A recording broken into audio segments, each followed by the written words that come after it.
नमस्कार, मैं हूं सुशील बहुगुणा। आप देख रहे हैं 5 की बात। मोदी सरकार ने तीनों कृषि कानूनों को विधिवत रद्द कर दिया है। इसके बावजूद किसान अब भी नाराज हैं। एमएसपी पर जो गारंटी है, एमएसपी की गारंटी, उसकी मांग उनकी बनी हुई है। जो किसान आंदोलन के दौरान मांगे गए, उनके लिए मुआवजे की भी मांग है। इन तमाम बातों के बीच जो है, ये भी एक बात सामने आ रही कि किसान इस बात को लेकर दो राय हैं कि पिछले 14 महीने से दिल्ली के बॉर्डर पर जो डटे हुए हैं और बॉर्डर बंद हैं, उन्हें अब खोल दिया जाए। किसान इन जगहों पर धरनों से उठ जाएं ताकि लोग दिल्ली की सीमाओं से आ जा सकें बिना किसी परेशानी के। तो पंजाब के जो ज्यादातर किसान संगठन हैं, वो चाहते हैं कि दिल्ली की सीमाओं से किसानों को अब लौट जाना चाहिए और एमएसपी की गारंटी को लेकर अपने राज्यों में जाकर आंदोलन करना चाहिए। उधर हरियाणा से जुड़े किसान संगठन इस पक्ष में नहीं है। हमारे सहयोगी सौरभ शुक्ला ने इस सिलसिले में बात की किसान नेता कुलवंत सिंह से। सिंघू बॉर्डर पर किसानों की बैठकों के दौर लगातार जारी है। किसान संगठन दो मत में है। एक मत कहता है कि देखिए, तीनों कृषि कानून रद्द हो गए हैं, वापस चलना चाहिए। कुछ किसान संगठन है वो कह रहे हैं कि नहीं, आंदोलन का यही स्वरूप जारी रखना चाहिए। हमारे साथ बात करने के लिए जमहूरी किसान सभा के कुलवंत सिंह संधू हैं। खुद ये किसान नेता हैं, संयुक्त किसान मोर्चा के सदस्य हैं। सर, अब क्या चर्चा हो रही है? हमारे तमाम किसान नेताओं से बात होती रहती है।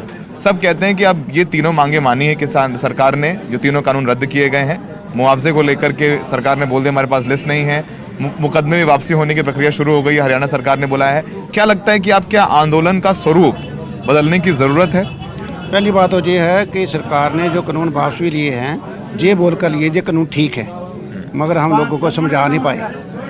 ये नहीं बोला कि कानून गलत है। हमारे मेजॉरिटी, थानबे की मेजॉरिटी की राय है कि जहाँ का मोड चेंज कर देना चाहिए, जहाँ से जहाँ का स्टेटों में लड़ना चाहिए। तो बहुत सी डिमांड स्टेट्स की भी है, सेंटर की भी है। तो पहले भी तो शुरू स्टेटों से किया था ना। अगर नहीं सरकार मानेगी तो फिर आ जाएंगे। तो आप ये कह रहे हैं कि पंजाब के ज्यादातर जत्थेबंदियां चाहती हैं कि आंदोलन जारी रखा जाए, लेकिन यहाँ से चला जाए, दिल्ली मोड चेंज कर दिया जाए, यहाँ से ये मोड चेंज कर दिया जाए, और जो बाकी एमएसपी की गारंटी को लेकर के आंदोलन जारी रहेगा। हाँ, वो तो जारी रहेगा ही। तो हम कोशिश करेंगे कि 4 को इस पर सहमति बन जाए सभी की। हम इकट्ठा जाना चाहते हैं, इसको तोड़कर नहीं जाना चाहते। हमारी कहना यही है कि ये चेंज करना चाहिए। अगर दूसरे लोग अभी नहीं मानेंगे, 1-2 मीटिंग हो जाएगी, जनानी मसली उठने की बात करती हैं, लेकिन जो करेंगे वो साथ करेंगे। हाँ, साथ करेंगे, वो अच्छा रहेगा। कुछ किसान नेता इस फेवर में नहीं है जाने के, जैसे टिकैत साहब हैं, डल्लेवाल साहब हैं, चढ़ोनी साहब हैं। एसके में कोई एक आदमी बड़ा नहीं है, एक आदमी कोई बड़ा नहीं है।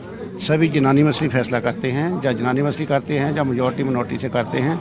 अंदर हम बहुत लड़ते हैं, बस ठीक ठाक करते हैं। सभी को मनाने की कोशिश करेंगे, लगता है मान जाएंगे। लगता है। तो संधू साहब किसान मोर्चा के सदस्य हैं, जमहूरी किसान सभा है इनका कहना है कि पंजाब की ज्यादातर जो जत्थेबंदियां हैं, यानी संगठन है, उनका कहना है कि आंदोलन स्वरूप चेंज करना चाहिए, यहाँ से उठना चाहिए और राज्य में जाकर प्रदर्शन करने चाहिए, आंदोलन करना चाहिए, लेकिन दिल्ली की सीमाओं को खाली करना चाहिए। इसको लेकर के पंजाब के किसान संगठन एक मत बनाने में लगे हुए। सहयोगी प्रेम सिंह के साथ सौरभ शुक्ला, एनडीटीवी इंडिया।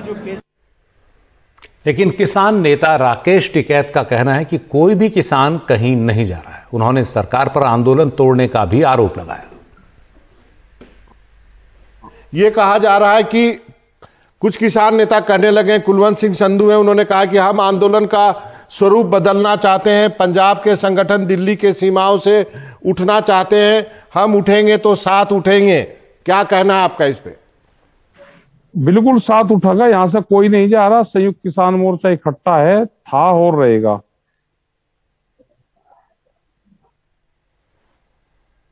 4 तारीख को आप लोगों ने कोई मीटिंग की है? 4 तारीख को एसकेएम की बैठक है और उसमें ही आगे का फैसला होगा। उसमें तो पंजाब के संगठन क्यों दिल्ली के सीमाओं से हटना चाहते हैं? आप कहते हैं कोई नहीं जाएगा, तो आप सब में बातचीत नहीं हो रही है कि क्या स्वरूप होगा आंदोलन का आगे? आंदोलन का स्वरूप यह है कि जब तक ये एमएसपी पे गारंटी कानून, जो मुकदमे हैं, करीब 55,000 मुकदमे के आसपास, तो जो लोग हैं हरियाणा के हैं। क्या हरियाणा के किसान को, जिसने एक बहादुरी के साथ में वो खड़ा रहा, आज उसको छोड़ के बीच में चले जाएगा कोई? कोई नहीं छोड़ के जाने का। हमारे सारे साथी हैं जिनके ऊपर मुकदमे हैं, क्या उनको मुकदमा लड़ने के लिए उनको छोड़ कर चले जाए? क्या अगर मुकदमे उन पर रहेंगे आने वाले टाइम पे कोई आंदोलन खड़ा हो सकता है? ये सरकारों की रणनीति है आंदोलन को तोड़ने की। ये आखिरी पत्ता है, ये दांव है इनका, ये भी चल रहा है सरकार। तो किसानों में दो मत दिख रहे हैं। पंजाब के कई किसान संगठन जो हैं वो कह रहे हैं कि दिल्ली की सीमाओं से छोड़कर अब वापस राज्य में चला जाए और वहीं आंदोलन किए जाएं। उधर हरियाणा के किसान कह रहे हैं कि अभी कई मुद्दे हैं जिनका हल होना बाकी है।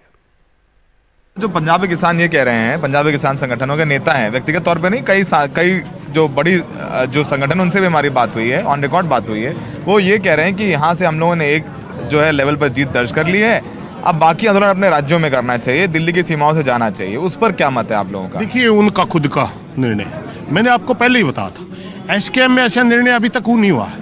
अगर पंजाब के 32 संगठनों ने ऐसा निर्णय किया होता तो उसकी सूचना हमारे पास होती। ना उनका है, ना हरियाणा एसकेएम का है, ना बड़ा एसकेएम का है, किसी भी कमेटी का ऐसा निर्णय नहीं है। व्यक्तिगत निर्णय हो सकता। हाँ, हम भी इस बात को मानते हैं कि हमारी बहुत बड़ी जीत हुई है, मगर मुद्दे भी तो बहुत से पेंडिंग है ना। और हमारे सहयोगी सौरभ शुक्ला हमारे साथ हैं। सौरभ, आप तमाम किसान नेताओं से मिल रहे हैं, जो सामान्य किसान हैं उनसे भी मिल रहे हैं जो आंदोलन में जुटे हुए हैं। क्या लग रहा है आपको 4 तारीख को जो बैठक है उसमें क्या हल निकल सकता है? क्या किसान बॉर्डर छोड़ सकते हैं या आंदोलन का कुछ और तरीका जो है अख्तियार किया जा सकता है? देखिए सुशील, सबसे बड़ा सवाल यही है, सबके जहन में भी यही सवाल है कि दिल्ली की सीमाएं खाली होंगी या नहीं होंगी, क्योंकि सरकार भी इसी बात को लेकर के दबाव में है और तीनों कानून रद्द कर चुकी है। सबसे बड़ी बात है मुकदमों की। देखिए, पंजाब में कांग्रेस की सरकार है सुशील, तो पंजाब में ज़्यादा किसानों पर मुकदमे हुए नहीं, अगर हुए भी हैं तो वापस हो गए क्योंकि पंजाब में चुनाव है। लेकिन हरियाणा और उत्तर प्रदेश में बीजेपी की सरकार है। हरियाणा में, सिर्फ हरियाणा में ही 45,000 से ज़्यादा किसानों पर मुकदमे हैं। तो हरियाणा के किसान संगठनों का कहना है कि जाट आंदोलन जो 2016 में हुआ था, तब भी हमसे कहा गया था कि मुकदमे वापस होंगे, लेकिन अब तक वो मुकदमे लड़ रहे हैं, कुछ लोग जेलों में हैं। तो अगर अब उठ गए, अगर बिना मुकदमे वापस हुए अगर किसान यहाँ से उठ गए तो सरकार ये मुकदमे वापस नहीं करेगी और फिर दोबारा इतना बड़ा आंदोलन खड़ा करना मुकदमे वापस करने के लिए पॉसिबल नहीं होगा।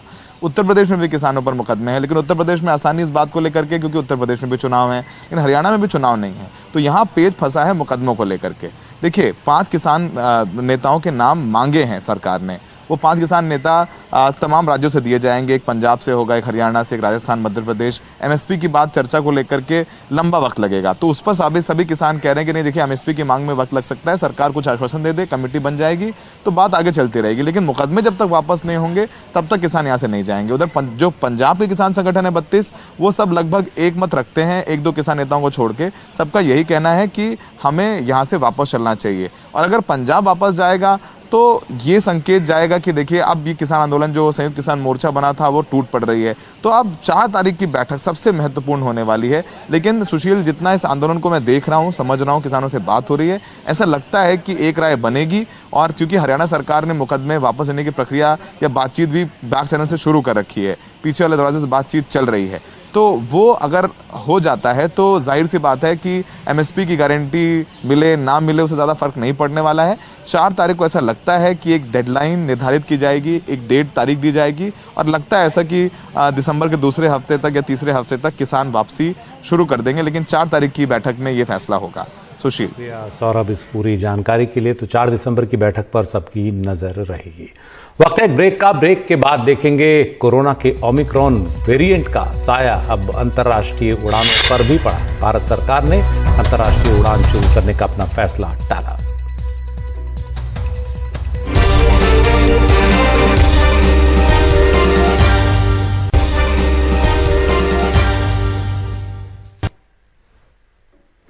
कोरोना के नए वेरिएंट ओमिक्रॉन को लेकर दुनिया भर की सरकारें काफी सतर्क हो गई हैं और उन देशों से जो रिस्क की कैटेगरी यानी जहां पर इस तरह के ओमिक्रॉन के केस सामने आए वहां से उड़ानों पर पाबंदियां लगाई जा रही हैं।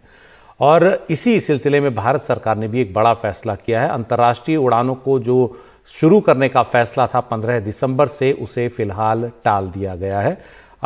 15 दिसंबर से ये उड़ान शुरू होनी थी, लेकिन प्रधानमंत्री ने कहा था कि इस पर पुनर्विचार किया जाना चाहिए और इसी के बाद ये बड़ा फैसला लिया गया।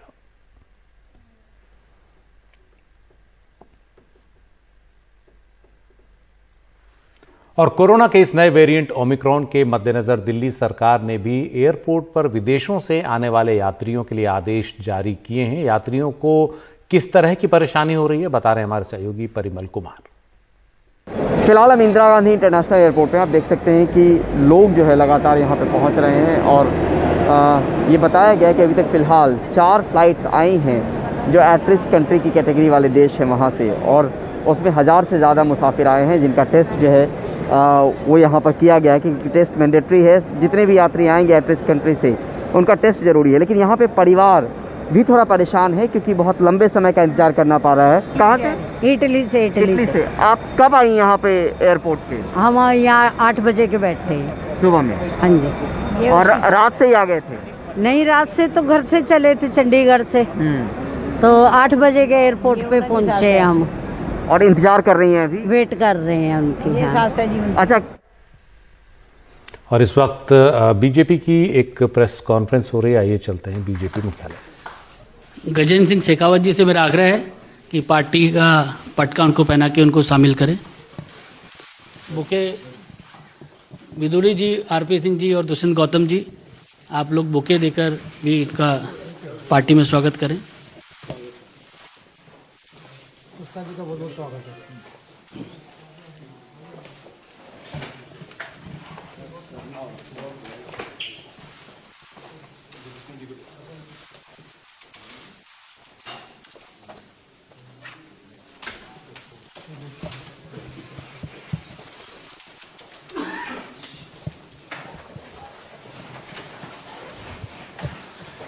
इस अवसर पर भाजपा के वरिष्ठ नेता और भारत सरकार में मंत्री गजेंद्र शेखावत जी से मेरा आग्रह है कि वह शब्दों के माध्यम से श्री सिरसा जी का स्वागत करें और पत्रकार साथी को संबोधित भी करें। धन्यवाद बलूनी जी। आज इस महत्वपूर्ण अवसर पर मंच पर आसीन मंत्रिमंडल के वरिष्ठ साथी आदरणीय धर्मेंद्र प्रधान जी, मंच पर आसीन भारतीय जनता पार्टी के राष्ट्रीय महामंत्री आदरणीय दुष्यंत गौतम जी, मंच पर आसीन दिल्ली भारतीय जनता पार्टी के वरिष्ठ नेता, दिल्ली की विधानसभा में नेता प्रतिपक्ष आदरणीय विधुड़ी जी, आदरणीय आरपी सिंह साहब, और विशेष रूप से जिनकी उपस्थिति ने आज इस कार्यक्रम को अत्यंत महत्वपूर्ण भी बनाया है, ऐसे हमारे तो आज मनजिंदर सिंह सिरसा जो शिरोमणि अकाली दल के नेता हैं और दिल्ली विधानसभा में विधायक भी रह चुके हैं, वो आज बीजेपी में शामिल हुए हैं। राजौरी गार्डन सीट से ये विधायक रहे हुए हैं। दिल्ली सिख गुरुद्वारा मैनेजमेंट कमेटी के भी अध्यक्ष रहे हैं। तो ये बीजेपी में एक नए नेता का आगमन है पंजाब के चुनावों से ठीक पहले। और ब्रेक के बाद देखते हैं केंद्र सरकार का कहना है कि किसान आंदोलन के दौरान मरने वाले किसानों की कोई जानकारी उसके पास नहीं।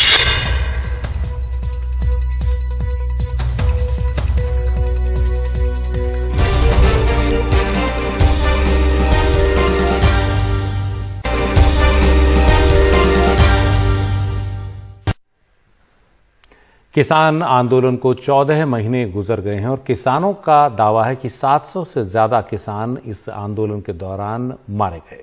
लेकिन केंद्र सरकार का कहना है कि उसके पास किसान आंदोलन के दौरान जान गंवाने वाले किसानों और उनके खिलाफ दर्ज मामलों की जानकारी नहीं है और ऐसे में किसी को वित्तीय सहायता देने का सवाल नहीं उठता और किसान उनके लिए मुआवजे की मांग कर रहे हैं। कृषि मंत्री नरेंद्र तोमर ने एक सवाल के जवाब में लोकसभा में ये लिखित जवाब दिया है। सवाल था कितने किसानों की किसान आंदोलन के दौरान मौत हुई। जवाब था किसान आंदोलन के दौरान किसानों की मौत का रिकॉर्ड नहीं है। एक सवाल था कि क्या आंदोलन के दौरान मरने वाले किसानों को मुआवजा मिलेगा, तो जवाब था रिकॉर्ड नहीं तो आर्थिक सहायता का सवाल नहीं है। एक सवाल ये भी था कि आंदोलन को लेकर कितने किसानों पर केस हुए हैं, तो सरकार का जवाब था कि उसके पास कोई रिकॉर्ड नहीं है। और इस मसले पर सरकार के जवाब के बाद विपक्ष की राय काफी नाराजगी भरी है सरकार को लेकर। विपक्ष के कुछ नेताओं से बात की हमारे सहयोगी हिमांशु शेखर ने। मेरे साथ समाजवादी पार्टी के वरिष्ठ नेता रामगोपाल यादव हैं। कृषि मंत्री ने लोकसभा में एक लिखित जवाब में कहा है कि सरकार के पास आंकड़े नहीं हैं कि दिल्ली और एनसीआर इलाके में जो एजिटेशन चल रहा है किसानों का, उसमें कितने किसानों की डेथ हुई है या कितने मामले दर्ज हुए हैं उनके खिलाफ। देखिए, यूँ तो व्यक्तिगत तौर पे मानता हूँ कृषि मंत्री जी अच्छे आदमी हैं, लेकिन ये कहकर उन्होंने, ऐसा लगता है उनको ज्ञान पूरा नहीं। देखिए, रूपाला साहब जा रहे इनको होगा, ये बहुत ज्ञानी है। आइए बताइए, क्यों नहीं आपको जानकारी है कितने किसान मरे हो, क्या स्थिति है? किसको नहीं है? तोमर साहब ने कहा है। क्या कहा? कि जानकारी दिल्ली एनसीआर इलाके में जो एजिटेशन चल रहा है उसमें कितने किसानों की डेथ हुई है, इसकी जानकारी, डाटा नहीं है सरकार के पास। देखो, ये चीज़ें जो हैं वो वैसे लोकल अथॉरिटी से वो रजिस्ट्रेशन होता है और ये लोकल अथॉरिटी से स्टेट के डेटा में होता है और ये फिर होम के डेटा से कलेक्ट होकर जानकारी के रूप में सेंट्रल के पास आता है। ये प्रोसेस के हिसाब से शायद ये पर्टिकुलर जानकारी के बारे में ये स्टेटमेंट हो सकता है। आपका पर डाटा का नहीं होना 14 महीने से आंदोलन, आप सहमत हैं इससे? ये सही कह रहे हैं। जो बात है वास्तविकता यही। तो अगर मंत्री ने डिनाई किया है तो उनको यही बात बतानी चाहिए, तो जो रूपाला साहब बता रहे हैं। पर राज्य सरकारों से आंकड़े तो लिया जा सकता है, हरियाणा से, उत्तर प्रदेश से। नहीं, वो इतने जैसे लिया जा सकता है ऐसे आता नहीं है। वो तो सारी स्टेट और सेंट्रल के बीच में ये डेटाओं की लेन देन का एक परंपरा जैसा प्रक्रिया है ही, उसी के तहत आता जाता रहता है। तो ये आंकड़े मांगने चाहिए कृषि मंत्री को।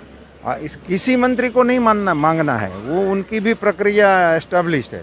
कौन मंत्रालय के पास कौन डेटा कहाँ से जाता है, कैसे आता है। तो ये गृह मंत्रालय के तहत ही डेटा एकत्रित होता है जन मृत्यु का। वो कोरोना के समय भी जो बातें चली थी ना कि भी आंकड़े छिपाए जाते हैं, अभी उसमें ये किसी ने सवाल समझने का कोशिश उस समय भी नहीं किया था कि डेथ किसी की भी हो, कैसी भी हो, एक भी, मैं नहीं मानता हूं कि एक भी डेथ अनरजिस्टर्ड हुई हो, तो वो कैसे छुपाई जाती सकती है। ये दो सवाल आमने सामने अपने आप कॉन्ट्राडिक्ट हो जाता है। ऐसी तो कोई डेथ नहीं है, किसी ने ये नहीं कहा है कि भी हमारा डेथ हो गया और हमारा कोई रजिस्ट्रेशन नहीं कर रहा है। और टीएमसी की सांसद महुआ मोइत्रा ने कहा कि ये सरकार गूंगी और बहरी है और इनके पास तो कोरोना से हुई मौतों का भी डेटा नहीं था। महुआ मोइत्रा वो कह रहे हैं कि चेयर का अधिकार है और आप लोग अपने आचरण पर खेद प्रकट कर लीजिए। उनका अपना आचरण का क्या था? वो 700 किसान को मारे हैं, अपना उनका मंत्री का बेटा गाड़ी चला के 5 लोगों का मार दिया, वो हमको आचरण सिखाएंगे? वो कसाई सरकार है, कसाई सरकार। वो ये भी कह रहे हैं कि किसान का जो है, जो जितने लोग मरे हैं उनका कोई डाटा नहीं, इसका हमको मुआवजा नहीं। उनका तो कोविड में जो मरे हैं उनका डाटा नहीं है, डेमोक्रेसी की डेथ हुई है उनका डाटा नहीं है, किसान मरे हैं वो डाटा नहीं हुई है। जब ये सरकार गिरेगी ना फिर हम देखेंगे डाटा कहाँ से निकलती है। क्या सरकार बिचारी के साधन न चले? ऑब्वियसली उनको लास्ट 3, उसको अभी एडजोर्न करना है। लास्ट 3 दिन में एकदम हड़बड़ी में वॉइस वोट में जो बिल्स है वो सब पास करानी है, ये उनका प्लान है। ये थी महुआ मोइत्रा, जिनका ये कहना है कि सरकार जानबूझकर जो है सदन नहीं चला रही है। नई दिल्ली से राजीव रंजन, एनडीटीवी इंडिया। और आइए देखते हैं बीजेपी के सांसद हरनाथ सिंह इस मामले में कैसे सरकार के पक्ष में खड़े हैं। देखिए, कृषि मंत्री जी का बयान बिल्कुल वाजिब है और उन्होंने ठीक कहा है। सवाल यह है कि आंदोलन के दौरान कोई गोलीकांड नहीं हुआ, कोई लाठीचार्ज नहीं हुआ और कौन वहाँ पर किस तरीके से कैसे किसकी मृत्यु हुई, ये बिना जांच के, बिना किसी रिकॉर्ड के सरकार कैसे मुआवजा दे सकती है? कोई भी सरकार जो है आंख बंद करके तब किसकी कैसे मृत्यु हुई क्या पता है। और जो किसान संगठन ये आंकड़ा दे रहे हैं वो सही है गलत है, इस पर भी विचार करना पड़ेगा। और ब्रेक के बाद देखेंगे आईपीएल रिटेंशन का आर फैक्टर।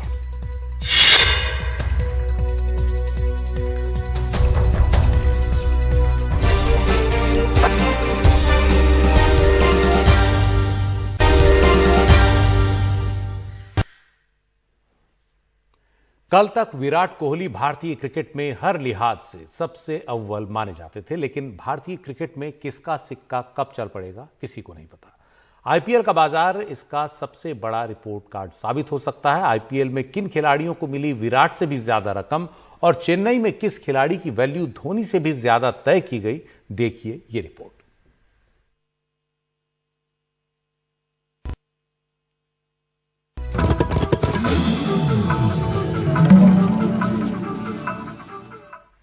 नमस्कार, मैं हूं विमल मोहन। आप सबको लिए चलते हैं आईपीएल के बाजार में। दुनिया भर के स्टॉक एक्सचेंज में 2-3 दिन पहले जो भी उठापटक देखने को मिली, आईपीएल और क्रिकेट का एक ऐसा बाजार है जहां कोई उठापटक नहीं होती, अगर होती है तो बड़े दाम बिकते हैं और कई खिलाड़ी हैं यहाँ पे। सबसे कई सारी बड़ी जो बाजार खुला, जो रिटेन किए गए खिलाड़ी, 27 खिलाड़ी रिटेन किए गए 8 टीमों में, जिसमें 23 जो देशी खिलाड़ी हैं, 4 अनकैप्ड देशी विदेशी खिलाड़ी और 4 अनकैप्ड खिलाड़ी। इन खिलाड़ियों की लिस्ट तैयार हो गई। आईपीएल में सबसे बड़ी बात जो देखने को मिली, जिसकी पूरी धूम मची हुई है आज, वो है आर फैक्टर। इस रिटेंशन में आर फैक्टर का जादू चला। रोहित, ऋषभ और रविंद्र जडेजा को 16 करोड़ रुपए मिले और जाहिर सी बात है कि रोहित, ऋषभ और जडेजा को विराट कोहली और धोनी से भी ज्यादा रकम मिली है। धोनी को इनफैक्ट अगर चेन्नई की ही बात करें तो जडेजा से कम रकम मिली। केन विलियमसन और संजू सैमसन को 14 करोड़ रुपए मिले। संजू सैमसन सबसे पहले खिलाड़ी थे जिसको राजस्थान ने कहा कि 14 करोड़ रुपए में उनको रिटेन किया गया। इसके अलावा मुंबई में ईशान किशन की जगह सूर्य कुमार को तरजीह दी। शुभमन गिल, शिखर धवन, पांड्या ब्रदर्स, राशिद खान, इन जैसे खिलाड़ी अब मेगा ऑक्शन के लिए रिलीज कर दिए गए हैं। यानी कि एक बार और जब मेगा ऑक्शन होगा जनवरी के फर्स्ट वीक में या दिसंबर के लास्ट वीक में, अभी उसकी डेट नहीं बताई गई है, उस समय जाहिर तौर पर यह देखना पड़ेगा किस खिलाड़ी पर कितने की बोली लगती है। अब देखते हैं किस किस टीम में कौन कौन से खिलाड़ी रिटेन किए गए। सबसे पहले मुंबई की बात करते हैं। जाहिर तौर पर रोहित शर्मा वहां कप्तान है, बुमराह, सूर्य कुमार और किरण पोलार्ड को रिटेन किया गया है। रोहित शर्मा को 16 करोड़ मिले हैं, जबकि मुंबई इंडियंस ने पांड्या बंधुओं को छोड़ दिया। ये एक बड़ी बात हुई। और अब अगली टीम का रुख करते हैं जहां पे जडेजा ने बाजी मारी है धोनी से। धोनी ने कहा है कि चेन्नई में अपना आखिरी मैच खेलना चाहते हैं। जडेजा को 16 करोड़ मिले। धोनी और उसके अलावा मोइन अली और ऋतुराज गायकवाड़ शानदार धमाकेदार ओपनर हैं, इनको जगह मिली। धोनी से महंगे हो गए जडेजा। और इसके अलावा अगर जाते हैं अगली टीम बेंगलोर का रुख करते हैं, विराट कोहली इस बार कप्तानी नहीं करेंगे, 15 करोड़ में बिके वहां। उसके अलावा मैक्सवेल जो है उनको भी अच्छी कीमत मिली। सिराज हैं, मोहम्मद सिराज, 3 खिलाड़ियों को उन्होंने रिटेन किया 57 करोड़ में और इतनी 57 करोड़ की रकम उनकी बच गई। 33 करोड़ रुपए वहां पे खर्च हुए। मैक्सवेल को 11 करोड़ मिले और सिराज को 7 करोड़। अब चलते हैं अगली टीम का रुख करते हैं कोलकाता ने आंद्रे रसेल को, वरुण चक्रवर्ती और इसके अलावा सुनील नरेन को भी रिटेन किया। रसेल को 12 करोड़ किया। और पंजाब का रुख करते हैं इसके बाद। ये कोलकाता की टीम है, रसेल को 12 करोड़ चक्रवर्ती है। अब पंजाब में मयंक अग्रवाल और अर्शदीप सिंह को किया। मयंक अग्रवाल को 12 करोड़ की रकम मिली है, जबकि 4 करोड़ अर्शदीप को मिला है। पंजाब के अलावा पंजाब ने केएल राहुल को रिलीज किया। राहुल की चर्चा है कि जो 2 नई टीम आई है, 8 टीमें पहले होती थी, अब 10 टीमें होंगी, 74 मैच होंगे, तो राहुल की बात ज्यादातर माना जा रहा है कि लखनऊ टीम में जाएंगे और 20 करोड़ तक की उनकी बात चल रही है। अगर ऐसा होता है तो अब तक के आईपीएल के सबसे महंगे खिलाड़ी साबित होंगे, क्योंकि इससे पहले जो मिला था वो मिला था क्रिस मॉरिस को 16.25 करोड़। उन्होंने युवराज सिंह का एक रिकॉर्ड तोड़ा था। तो इस तरह से ये जो टीमें हैं, राजस्थान की बात कर लें, 14 करोड़ में संजू सैमसन सबसे पहले हुए थे। जॉस बटलर धमाकेदार खिलाड़ी हैं। और इसके अलावा जायसवाल जो है उनको 4 करोड़ रुपए में उनको रिटेन किया गया है। तो ये हैदराबाद का रुख करते हैं। हैदराबाद में केन विलियमसन और अब्दुल समद और उमरान मलिक, मतलब जो वहां परफॉर्म कर रहे थे 3 टीम, ये टीम इस बार फिसड्डी रही थी। इन टीमों को किया है 14 करोड़ मिले विलियमसन को, जबकि बाकी जो 2 खिलाड़ी उमरान मलिक 150 के स्पीड से ज्यादा से गेंद फेंक रहे थे, उनको मिली। दिल्ली की बात करते हैं। दिल्ली में बड़ा इंटरेस्टिंग देखने को मिला है कि पंत को 16 करोड़ जरूर मिले हैं। अक्षर पटेल, पृथ्वी शॉ, एनरिक नौकिया हैं, लेकिन अश्विन रिलीज कर दिए गए हैं, शिखर धवन रिलीज हैं। मेगा ऑक्शन में इन पर जाहिर तौर पर नजर रहेगी। और अब देखते हैं कि किस टीम के पास, क्योंकि सभी टीमों का 90 करोड़ का जो किटी होती है उसमें किस टीम ने कितने खर्च किए और कितने बचे हैं। अगर 27 क्रिकेटर थे जिनको 23 कैप्ड हैं, कैप्ड मतलब जिन्होंने इंटरनेशनल मैचेस खेला, और 4 अनकैप्ड हैं, तो इन पे 270 करोड़ के रुपए करीब करीब खर्च हुए, 268.5 करोड़, यानी करीब करीब अगर एवरेज निकाले तो हर खिलाड़ी को 10-10 करोड़ की रकम मिली है। मेगा ऑक्शन के लिए अब देखते हैं कि किन किन जो 4 टीमें हैं उन्होंने 48 करोड़ रुपए करीब करीब खर्च कर दिए। कोलकाता, मुंबई और दिल्ली के पास जो है इन 4 टीमों ने 48 करोड़ खर्च किए, 90 की जो रकम बची थी। अब जो मेगा ऑक्शन होगा उनमें कितने कितने पैसे बचेंगे ये आपको बताते हैं। हैदराबाद के पास 68 करोड़ रुपए बच गए हैं, तो इनके पास बड़े खिलाड़ियों को खरीदने के लिए। उसी तरह बेंगलुरु के पास टीम पूरी तरह से ओवरहॉल करना पड़ेगा, विराट की कप्तानी पे सवाल उठ रहे थे और विराट इस बार करेंगे भी नहीं। राजस्थान के पास उसी तरह से देखिए 62 करोड़ रुपए बचे हैं। अगली टीम का रुख करें, पंजाब के पास 72 करोड़ रुपए बचे हैं। पंजाब ने काफी पैसे बचाए हैं, 2 खिलाड़ियों को सिर्फ रिटेन किया। इसके बाद तो ये 8 टीमें हैं जिनके पास इतनी रकम बची है, 270 करोड़ रुपए खर्च हुए। और जो ये मेगा बाजार था, एक तरह से रिटेंशन का जो खेल हुआ, इसमें कई बड़े खिलाड़ियों को ये अपनी जो, क्योंकि ये रियलिस्टिक मार्केट है जहां पे एक्सपर्ट्स आपको देखते हैं, एक्सपर्ट्स चुन रहे हैं, तो ये एक तरह से हर एक खिलाड़ी को अंदाजा भी हो गया कि वो कितने पानी में है और अगर अपना प्रदर्शन जारी रखता है तो ज्यादा उसको अगले बार कीमत मिल सकती है। मेगा ऑक्शन में देखना पड़ेगा कौन खिलाड़ी बाजी मारता है।